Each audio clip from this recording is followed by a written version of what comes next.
Hi, I'm Steve Millhouse, and you're watching ForBassPlayersOnly.com.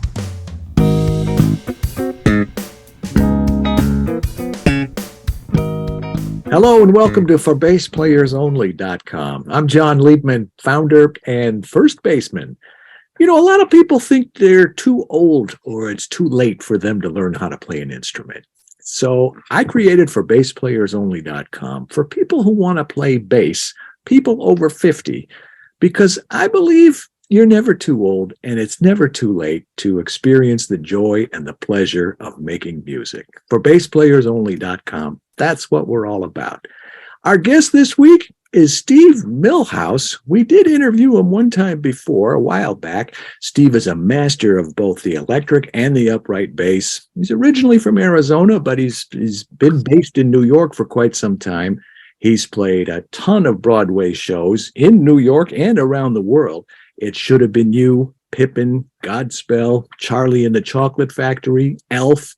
And he's played on some Grammy-nominated recordings, and he's done a whole bunch of local and national TV commercials. He's toured and performed with international singing star, I hope I get the pronunciation right, Uta Lemper. And Correct. Jeremy Stoll and the Unreachable Stars. And something new that I didn't know last time we spoke, he is, and here's another word I don't know how to pronounce. I know what it means. Onophile? That is true. That's correct. And that's been relatively established since we talked, pretty much. How do you pronounce that word? Onophile, yeah. Onophile, which means you're a whiner, right? Pretty much, yes. Let me formally introduce you, Steve Millhouse. Hello, and welcome to ForBassPlayersOnly.com. Thank you. Hello, John. Thanks for having me back on the program. It's good to see you again. Likewise, 7 years ago, it was. Wow. We interviewed. That's right. That was at a NAMM show, and the interview was published on May 16th, 2016. So, yeah, it's been a minute. It's been a while. And I know you're excited. You've got not just a new album, but I believe this is your first ever release as a leader. It is. The album is called The Unwinding. Why don't we start there? Tell me about it. Sure. It's kind of something I'd always kind of wanted to do. And I'd always played six-string bass as kind of like a side project, like playing a lot of chord melody, a lot of chording and stuff, of that nature. And I even did some videos for Exotic, like maybe 12 years ago, and then again 7 years ago or 8 years ago, and it had some of that kind of stuff in it. But I never had the time to really devote to that, to put my own band together, to play that kind of style. So during the pandemic, there was plenty of time for that. A lot of people did a lot of new and interesting stuff. Actually, a lot of my friends started all kinds of different bands. It's really cool. And I mean, if something good has to come out of it, but so I started working on that kind of exclusively, even maybe a little before that, before the pandemic. And I was working on getting back into chords and stuff. I finally decided I needed to have a bass built for me to do that the way I wanted to be able to do it, without I was having like some numbness problems because of the string spacing. So I worked with the guys at Fodera, and Vinny and I kind of reshaped we combined a couple of different models and reshaped them into what would be the bass that I've kind of always wanted and needed to play that kind of stuff. So then once I got that, I started practicing it more, put the trio together, and we started doing gigs about 10 months ago. It was April of last year. And then we recorded the CD in August of last year. And it'll be out in a few days. In February of 2023. Now, I'm glad you mentioned chording, because that's important. When I read the notes before I even listened to the record, which I love, by the way. Thank you. I noticed that there's bass and there's saxophone and there's drums. So there's no piano, there's no guitar, there's no traditional chording instrument. So honestly, the first place my mind went was Jerry Mulligan and Chet Baker back in the 50s when they took the piano out of the jazz combo. They outlined the harmony one note at a time on the saxophone or on the trumpet.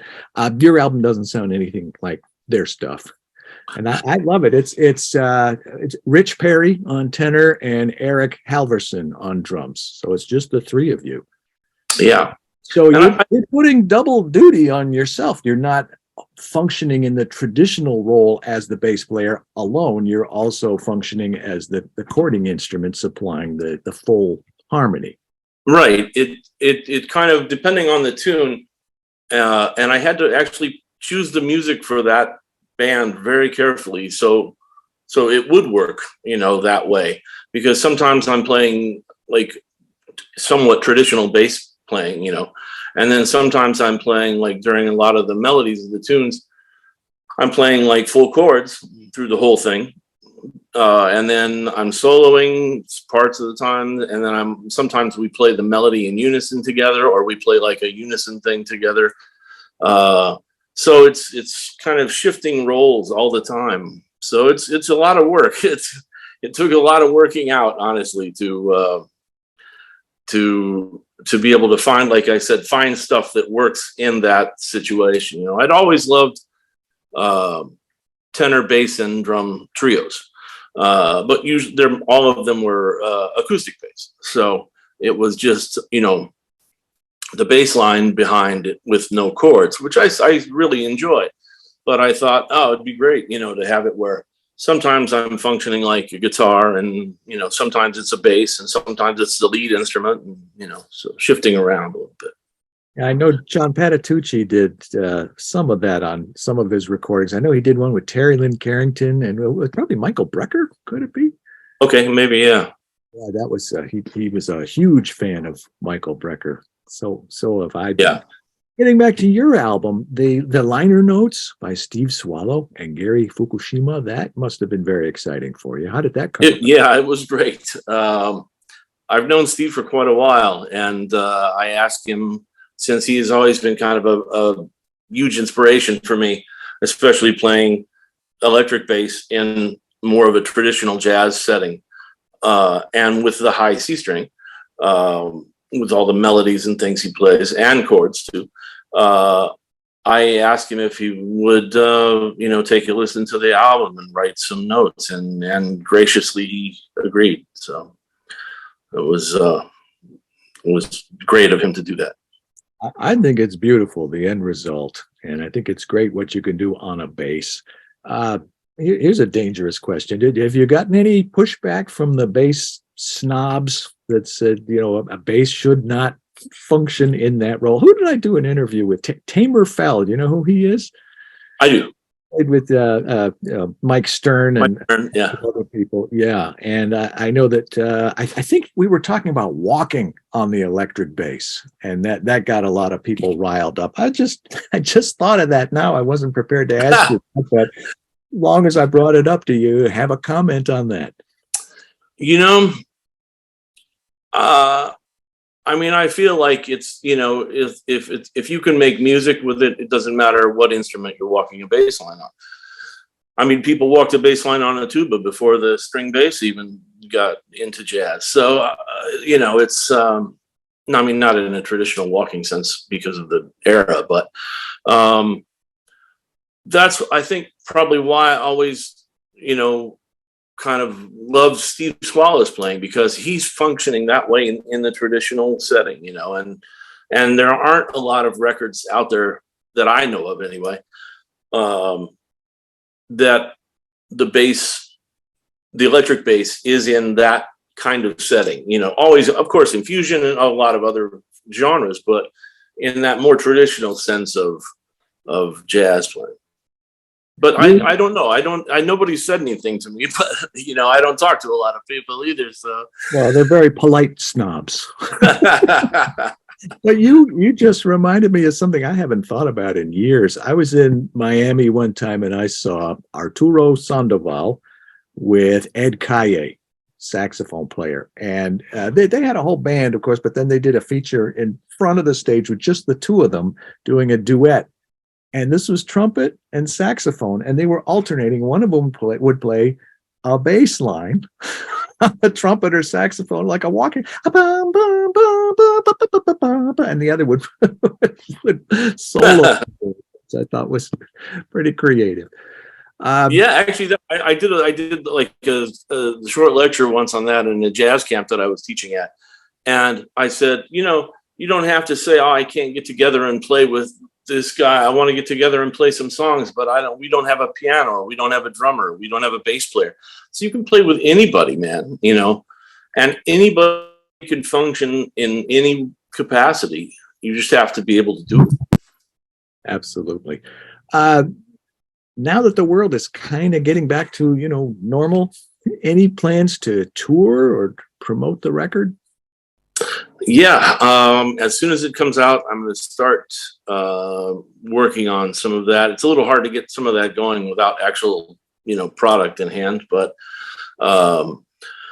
I'm told the physical copies are in the States. They're just not to me yet. So as soon as that happens, and I'm looking at, some options of who I want to have handle that kind of stuff at the moment. But the record label that it got picked up on, which is Steeplechase, is doing some promotion. There's an ad in, there's a publication in New York called New York Jazz Records, and there's an ad in there for Steeplechase. In the next issue of Downbeat, there's going to be an ad for Steeplechase of all the albums that are coming out, and mine's going to be in there with all the other ones. So actually in that ad, there's a lot of bass players for some reason. Scott Colley, Mike Richmond, a bunch of people are in that ad, kind of coincidentally, I guess. Somebody just sent me a new record with Scott Colley on it. I was listening to it like yesterday, and I don't remember who it was. People send me all kinds of stuff, but what I wanted to ask, I wanted to tell you is it's so great that you made an album of your own, because we're coming up on 800 bass players. Wow. And I can't tell you how many of them have told me, I've been a side man or a side woman. I've played with so many people, and you know what? I've got so much of my own stuff. I'd like to make a record of my own as a leader. I mean, like probably 80% of them have told me. And then the next thing they all say is, but it's not going to be one of those bass records. I hate bass records. I agree with that. And I was hoping, really that anybody who's maybe not a musician or not a bass player specifically would just listen to it and think, oh, wow, that's good music. Even after one of the gigs that we did, Rich Perry, the tenor player, he had recorded, one of the gigs we did on his iPhone. And so he played it for some of his students at NYU. And they were like, wow, it's cool. Like, who's a guitar player? So I was like, great. That's a compliment. So I'll take it, as long as it sounds like music, that was what I was going for. So nothing is double tracked. Nothing is looped.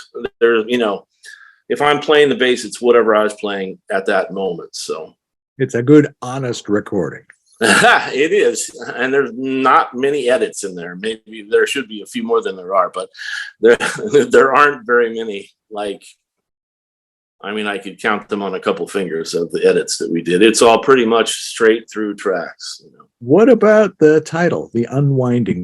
Where did that come from? What is The Unwinding?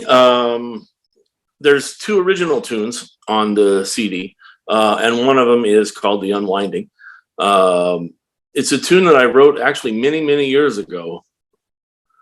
And when I was actually still in Arizona, and I had started to put together my own stuff back then a little bit, because I was working on the chord stuff from way back. The first 6-string I ever bought was in 1990. So it's been a while. Yeah. So I put together actually, it was just like kind of piano and bass duo, and we did some tunes, and I started writing some tunes around that time. And my life was kind of coming apart at the seams at that time. And so I called it the Unwinding, because I felt like my life was like unwinding at the seams. But also, I think the nature of the song, it has this kind of, it's in 3/4. It's kind of this spinning thing that comes down to the end, you know, of the tune. It just reminded me of that. And so it kind of had a double meaning for me when I titled that. What else is keeping you busy? Are you playing any shows right now? I am not. Basically, the last thing you mentioned was Charlie and the Chocolate Factory. That was the last show I had on Broadway. After that, you mentioned the Jeremy Stoll, who is he is one of the Phantoms in Phantom of the Opera. And so I did a couple tours with him in China in 2017 and 18, where we were like in 15 cities in China, which was really crazy. It's just so much traveling, you know. It was pretty insane. But then in 19 and 20, December and into January, I was doing a tour of Dream Girls in Shanghai and then Tokyo. And so I got out of Shanghai like a week before they closed the airport. And then I was in Tokyo for a month. And I got back to New York. It was February 17th of 2020. So it was just weeks before everything completely stopped, you know. But so after that, not really much show stuff going on. And so I've been kind of focusing on doing my own thing from now on, you know. I was still subbing. One of the shows that came back after the pandemic was Beetlejuice. And I was subbing at that show. And so I still continued to sub at that until it closed about a month ago. So I don't really have any shows that I'm subbing on. And, you know, the scene has changed quite a bit since we spoke last. Yeah. So I'm pretty much just focusing on my own music at this point. And it's really enjoyable for me to finally have a chance to do that. So I started, maybe not so wisely, I started two trios at the same time, pretty much. Right. The next one has been a little behind the first one, but it's next week I'm going into the studio with that trio, that's a little more traditional, like it's piano, bass, still the 6-string, and drums. But we do all music from movies. So our own arrangements of movie music. And so in that band, because of the piano, I really don't do much chording, but I do play a lot of the melodies, and then maybe more traditional, you know, bass playing and soloing and all that kind of stuff. So hopefully that'll be out maybe late summer for that record. Let me know. Let's talk a little more about your gear. You mentioned Fodera. I've always loved the Fodera basses. Yeah. What kind of strings do you play? I think I know, but tell me. On all the other basses that I have, and even a couple of the Foderas, I have labella strings. So a lot of the basses, I love playing flat wounds, but it doesn't work for the chording and the 6-string kind of thing. They're completely different styles. But for most of the other basses, I have labellas. But for the 6-string and the high C-string stuff, because I have a 5 that's also E through C, it's the Fodera strings. You know, when somebody would tell me they play a 5-string, I would say, you can't assume anymore that it's a low B, which right. Seems more natural. I guess it makes sense for you because you're more into the chording in addition to the traditional. Because yeah, I mean, I have 5 strung both ways, so I always try to like pick the right bass for the right gig, you know. So like I would never take my 6-string on. Like on New Year's Eve, I had a gig that was like we were playing R&B and rock tunes, you know. So I would never take the 6-string for that. It's ridiculous. So, you know, I play like a 4-string, and I still love playing 4-string. I love playing 5 with a low B and 5 with a high C. I mean, I love them all. It's great. I try to always choose the right bass and the right sound for what it's going to be. So I knew it was going to be R&B and rock stuff. So let's talk about playing bass and learning bass. Bass Players Only is a bass instruction site, and people are coming from almost every state in the U.S. now and 50 some countries around the world, and it's growing. That's great. Thank you. Most of the people that are coming are men in their 50s, 60s, 70s. They're not the career bound. I really thought it was at the beginning, I thought I was going to get the kids, the college students, and for some reason, just the older crowd tended to gravitate to my son. I don't know, maybe I look like an old guy. I don't know. Well, but they're not trying to make a career out of it. They just want to do it. They have some time now, and maybe a little arthritis and some of the other things that come along. So they're not looking to be Victor Wooten or Jocko or anything like that. They just want to play some classic rock riffs or some blues shuffles, some walking bass, maybe a little funk R&B. So I tell you all that just to give you a context. In that environment, in that context, I want to ask you what advice you have for these people that want to learn bass. They're not all men, but mostly men. What advice could you impart to somebody like that? What do you think is important for them to think about? And I had, when I was teaching, I had quite a few students that fit kind of into what, you were describing. So when I had a student like that, I wasn't like hammering them with technique and scales and, like all the stuff they need to if they were like going to go to college for it or something, So I think the most important things to me would be, find somebody to show you like usable technique. So you're not like gonna hurt yourself, as you go. Because I think it's pretty easy to end up playing and then being in pain. So at that stage, for sure, find somebody to show you like how your hands are supposed to work for you instead of working against you. Then I would say find a bass that feels comfortable, So go check some different basses out. If it's like this shape doesn't fit, then, you shouldn't force yourself to use a bass just because it's a certain shape, find the right body shape. I mean, it took me years and years to do that, So like Warwick has a small body. Some of them do. The Sadowski has a small downsized body, or a P bass is a bigger body. And actually the body on my 6-string is huge. It doesn't even fit in my flight case actually, which I got to try to figure out what I'm going to do for that.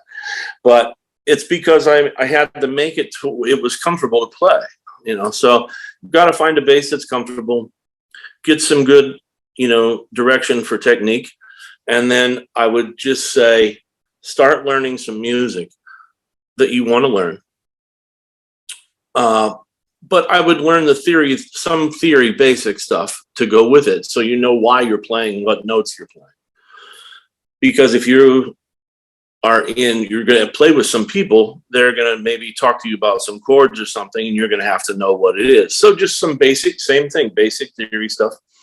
But then one of the things I think is really, really important is after you get those first few things happening, which, doesn't need to be a long time really, then find somebody to play with, find some other guys to get together or gals, whatever. And, get together and maybe let's say, all right, let's all learn this song and get together next week and play it. I think playing with other people, you start to realize what you need to practice faster than if you're just seeing a teacher every week and he's telling you this, you got to do this, you got to do that, got to do that. If you go to a band practice and you can't keep time, then you realize, oh, I guess I need to keep time, And if you can't get to certain notes, you realize, okay, now when I go home, I got to get to these notes. So I think it makes what you need to work on more evident. And I also think it makes it much more fun because now you're playing the music with some other people, which is the end result, hopefully, anyway. That's an interesting point, because not only are these people not career bound, but something else I learned about them, which surprised me at first, but then I started to understand it a little more. A lot of them don't care about playing with other people. They just want to learn and play and enjoy it. So, they could play along with my videos or the audio tracks I have with bass and without bass and variable speed and that kind of thing. But or they could play along with records. So I thought that was interesting, and I'm not just assuming that they want to get together. Probably more than half of them do want to get together with other people, but I just wanted to share that observation with you because I thought it was that's interesting. Back when I was teaching, those kind of things weren't readily available. There weren't all the things that you have brought to the community to make it easier to do that. It was there wasn't really a lot of that kind of information out there, at that time. Because I haven't taught in a long time, but a really long time. But I taught I did teach for a long time, like almost 20 years. But I don't know, maybe some people are just, they say they're not wanting to get together with people because maybe they're nervous about it or something too. I don't know, or they don't want to be put in a weird spot. But yeah, but it's great that there are those options now. What would you be if you weren't a bass player? And I thought about that question a lot after we talked 7 years ago. And it was 9 months after we talked that we bought the wine store. And so it's been 6.5 years now that we've had this wine shop. And certainly during the pandemic, when there were no shows and no music of any kind, I was working there all the time. And kind of since the beginning of it, I got really kind of immersed in the wine business, and I do all the buying, and I do it for the store. I do all the tasting. I go to all the wine tastings and pick stuff that's the right thing, I think, for the store. And then sometimes I make mistakes, but a lot of the stuff turns out good. And then people come into the store and they say it's kind of become like a niche store, where people come in and they want recommendations now, because instead of just picking something they come in and they say, all right, short ribs, this and that, and I'm like, okay. And then I say, was there a sauce, or how is it being cooked? And they say, all right, yeah, it's going to have this sauce and that, or they say they're coming in and they're cooking Asian food. I'm like, all right, spicy, not spicy. What are you making? So, and then I always pair the wines for what they're looking for. And, most of the time it's been really successful. So, I would be in the wine business, to answer your question. But you ever see the movie City Slickers with Billy Crystal? There's a scene. I remember it. There's a guy, an actor named Josh Mostel, who was actually Zero Mostel's son, and he was to ice cream as you are to wine. So they would say, "Here's the meat. Here's the dish, the main course, the side dish. What kind of ice cream goes with that?" And they would try to stump him. Well, it's so great catching up with you, Steve. Let's not likewise. What we say, 6-7 years. 7 years, yeah. Don't wait so long, especially with the new album that you have in the works that we will be watching for, hopefully sometime soon. I think you said maybe around the summertime. Probably late summer. Yeah, that one's called, I called that the Cinema Trio. Cinema Trio. Yeah, because we're doing, like I said, all our arrangements of stuff from like Mancini, Johnny Mendel, Michel Legrand, but there's been so many different types of, every type of music has been in movies. So it's such a wide, thing to draw from, that I thought I'd start with some of the really famous composers of songs that had kind of made their way into the jazz standards kind of collection. Some of the ones we're playing aren't that way. They're very obscure, but a lot of the ones in this case that we're going to play are pretty well-known tunes, and then as we go, I'll find some other things that are, a little more obscure.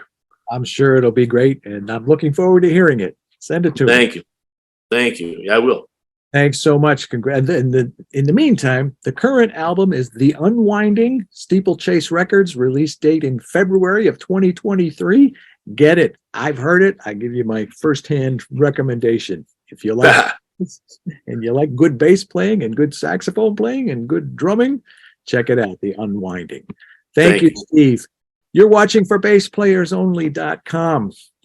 A lot of people think they're too old or it's too late for them to learn how to play an instrument. So I created ForBassPlayersOnly.com for people over 50 who want to learn to play bass, because I believe you're never too old and it's never too late to experience the joy and the pleasure of making music. ForBassPlayersOnly.com. That's what we're all about. I'm John Liebman, founder and first baseman. I'll see you all next week. In the meantime, let's play bass.